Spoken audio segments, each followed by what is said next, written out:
அம்மா என்னம்மா இப்போ உடம்பு பரவாயில்லையா? சரியாயிடுச்சா?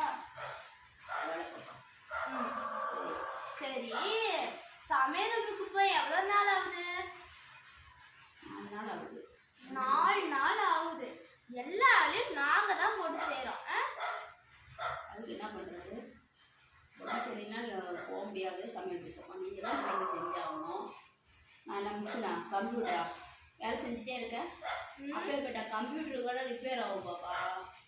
அதே கம்ப்யூட்டரே ரிப்பேர் ஆனா அதில் சர்வீஸ் சென்டருக்கு விட்டுட்டு அடுத்த கம்ப்யூட்டரை வாங்கி வேலை பார்ப்பாங்க. திருப்பி அந்த கம்ப்யூட்டர் சரியாகி வர வரைக்கும். இனிமே உனக்கு உடம்பு சரியில்லைன்னா ஆஸ்பத்திரி போயிட்டு வேற அம்மாவை கூப்பிட்டு வந்து இங்கே விட்டுற. இன்னும் உனக்கு உடம்பு சரியானது நீ வந்தாட்டி அந்த அம்மாவை அங்கேயே அனுப்பி விட்டுலாம். சரியா? அடுத்த டைம் வந்து இதை ஃபாலோ பண்ண. நீ இல்லாமல் 4 நாள் நாங்களே வேலை செஞ்சுருக்கோம். சாமி கொடுமை இது.